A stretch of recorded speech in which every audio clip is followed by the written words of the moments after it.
नमस्कार, जय हिंद फ्रेंड्स। ज्योति क्लासेस में आप सभी का एक बार फिर से स्वागत है। फ्रेंड्स, जैसा कि हम सभी को पता है कि हम अपनी होम साइंस की NCERT based series class 6 continue कर रखे हैं, जिसमें हमने अभी तक चैप्टर 1, 2 और 3 कंप्लीट किया। ये था फ्रेंड्स चैप्टर 3, आप देख सकते हैं। चैप्टर 3 हमने किया और चैप्टर 3 में हमने क्या किया है, गृह स्वच्छता अर्थ, महत्व एवं प्रकार। तो गृह स्वच्छता अर्थ, महत्व एवं प्रकार में हमने क्या क्या पढ़ा। गृह स्वच्छता का महत्व, जिसमें हमने गृह व्यवस्था कुशल बनाने के लिए, घर की सुंदर सजावट के लिए, अच्छे स्वास्थ्य के लिए, रोग के कीटाणुओं से बचने के लिए, जीवन स्तर को उच्च बनाने के लिए, आने जाने वालों की प्रशंसा प्राप्त करने के लिए, सफाई के लिए आवश्यक सामग्री, यानी कि गृह स्वच्छता के महत्व में हमने ये कुछ इंपॉर्टेंट पॉइंट पढ़े। और नेक्स्ट टॉपिक हमने क्या पढ़ा था, सफाई के प्रकार, यानी कि सफाई के कितने प्रकार हैं। तो हमने देखा था कि सफाई के 4 प्रकार हैं, जिसमें हमारी दैनिक सफाई, साप्ताहिक सफाई, मासिक सफाई और वार्षिक सफाई। और एक प्रकार देखा था जो विशेष अवसरों पर घर की सफाई, जो कि हमेशा नहीं की जाती, जब भी घर में कोई विशेष अवसर आ जाता है, यानी कि शादी विवाह जैसा माहौल होता है, तब इस सफाई का उपयोग करते हैं। तो ये थे फ्रेंड्स सफाई के प्रकार। अब हमने और देखा था इसके बाद कि हम सफाई तो कर लिए कि सफाई के कितने प्रकार हैं, बट सफाई करने के लिए हमें किन किन चीज़ों, यानी कि किन किन वस्तुओं की आवश्यकता पड़ सकती है, हमने वो भी देखा था। वो होता है झाड़ू, झाड़न, झाड़न क्या होता है वो भी हमने पढ़ा था। फिर हमने देखा था ब्रश, अन्य सामान। फिर आधुनिक यंत्र, आधुनिक यंत्र क्या था फ्रेंड्स, जैसे कारपेट स्वीपर, जो कि अभी यूज़ होने लगे, पहले के समय में आधुनिक यंत्र नहीं थे। अन्य आवश्यक सामग्री थी। और फिर उसके बाद हमने नेक्स्ट टॉपिक देखा था फ्रेंड्स, घर की स्वच्छता से लाभ, कि घर की सफाई कर ली, घर की सफाई कितने प्रकार होते हैं और घर की सफाई के लिए हमें किन किन चीज़ों की आवश्यकता पड़ती है, वो सब। उसके बाद हमने देखा था कि ये सब तो ठीक है, बट घर की स्वच्छता से लाभ क्या क्या मिलते हैं, उसमें हमने ये पॉइंट्स देखे थे फ्रेंड्स। तो ये था हमारा चैप्टर 3, कि हमने चैप्टर 3 में क्या क्या पढ़ा। तो ये था चैप्टर 3। अब आ जाते हैं इसके स्मरणीय तथ्य, यानी कि समरी पर। तो समरी में फ्रेंड्स आपको पता है कि अगर आपने चैप्टर 3 अच्छे से ना भी पढ़ा हो, बट अगर एक बार समरी पर नज़र डाल दें, तो भी समझ लीजिए कि इस चैप्टर का 99% पार्ट आपने कंप्लीट कर लिया, क्योंकि समरी बहुत ही ज़्यादा इम्पोर्टेंट होती है और उसमें जितने भी इम्पोर्टेंट फैक्ट्स होते हैं वो सारे बताए जाते हैं। तो समरी में हमने क्या देखना है, व्यक्तिगत स्वास्थ्य तथा जीवन को सुखी बनाने के लिए घर तथा घर के आसपास की स्वच्छता को अति आवश्यक माना जाता है। नेक्स्ट पॉइंट, गृहिणी और परिवार के सदस्यों का प्रथम कर्तव्य है कि अपने घर को साफ एवं कीटाणु रहित रखें। सुव्यवस्थित घर में सभी कार्य सरलता से पूरे कर लिए जाते हैं। विभिन्न रोगों को कीटाणु कहाँ पनपते हैं फ्रेंड्स, विभिन्न रोगों के कीटाणु गंदगी में ही पनपते हैं। घर की सफाई करने के लिए सफाई में काम आने वाले आवश्यक उपकरणों का प्रयोग करना चाहिए। चूना व डीडीटी आदि का प्रयोग बाहर की नालियों एवं घर के आसपास की जगहों को कीटाणु रहित करने में किया जाना चाहिए।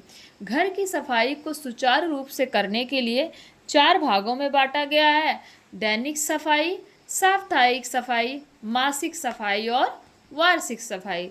स्वच्छ घर में रहने वाले सदस्यों का मानसिक एवं शारीरिक स्वास्थ्य उत्तम रहता है। तो ये था फ्रेंड्स चैप्टर 3 की समरी। अब चलते हैं इसकी प्रश्नावली पर, जिसमें हम करेंगे बहुविकल्पीय प्रश्न, रिक्त स्थानों की पूर्ति और सही गलत। तो उच्च जीवन स्तर का प्रतीक माना गया है किसको, स्वच्छ घर, गंदा घर, उपरोक्त दोनों, या फिर इनमें से कोई नहीं। तो फ्रेंड्स हम सभी को पता है कि उच्च जीवन स्तर का प्रतीक किसे माना गया है, स्वच्छ घर। सफाई की आवश्यक सामग्री क्या है, झाड़ू, कपड़ा, कूड़ेदान, ये सभी। तो इसमें क्या आ जाएगा फ्रेंड्स, 2 का क्या हो जाएगा, 2 का 4th, यानी कि ये सभी। नंबर 3 में महीने में एक बार की जाने वाली सफाई को क्या कहते हैं? मासिक सफाई। रिक्त स्थानों की पूर्ति कीजिए। परिवार के जीवन स्तर को बनाने के लिए, क्या बनाने के लिए? ऊंचा बनाने के लिए घर की सफाई में आवश्यक माना गया है। प्रत्येक गृहिणी अपने घर को व्यवस्थित रखना चाहती है। डैश मोटे कपड़े का टुकड़ा क्या होता है फ्रेंड्स? हमने पढ़ा था मोटे कपड़े का टुकड़ा झाड़न, यानी कि झाड़न मोटे कपड़े का टुकड़ा होता है। फिर महीने में एक बार की जाने वाली सफाई को क्या कहते हैं? हम सभी को पता है, अभी हमने पढ़ा भी था पीछे कि महीने में की जाने वाली सफाई को मासिक सफाई कहते हैं। नंबर 5, सुव्यवस्थित एवं स्वच्छ घर देखने में मोहक लगता है, यानी कि मन को मोह लेता है। अगर घर सुव्यवस्थित है और स्वच्छ है तो अपने आप ही देखने में अच्छा लगता है और वहाँ जाने पर, वहाँ बैठने पर हमारा मन मुग्ध हो जाता है। सही वाक्य के सामने सही तथा गलत वाक्य के सामने गलत का चिन्ह लगाएं। गृहिणी को अपना घर साफ सुथरा नहीं रखना चाहिए, तो ये स्टेटमेंट क्या हो जाएगा फ्रेंड्स? रॉन्ग, क्योंकि गृहिणी को अपना घर साफ सुथरा रखना चाहिए। गंदे घर के सभी सदस्य आलसी होते हैं, तो ये स्टेटमेंट क्या हो जाएगा फ्रेंड्स? राइट। बाजार में विभिन्न प्रकार के ब्रश मिलते हैं, तो this statement is right. Next है, पानी में फिनाइल डालकर बर्तनों को साफ किया जाता नहीं। हमने पढ़ा था कि पानी में फिनाइल नहीं, नालियों में फिनाइल डालकर नालियों को साफ किया जाता है, तो ये स्टेटमेंट रॉन्ग हो जाएगा। तो ये थे फ्रेंड्स आज की प्रश्नावली के कुछ बहुविकल्पीय प्रश्न, रिक्त स्थानों की पूर्ति और सही गलत के निशान। तो फ्रेंड्स ये हमारा चैप्टर 3 कंप्लीट हुआ। और ये है फ्रेंड्स अति लघु उत्तरीय प्रश्न, लघु उत्तरीय प्रश्न, दीर्घ उत्तरीय प्रश्न। जीवन को सुखी बनाने के लिए क्या क्या आवश्यक माना गया है?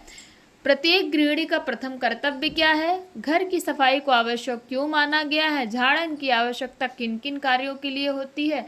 झाड़ू और ब्रश किस प्रकार की सफाई में उपयोग किए जाते हैं? सफाई में काम आने वाले बर्तनों की सूची बनाइए।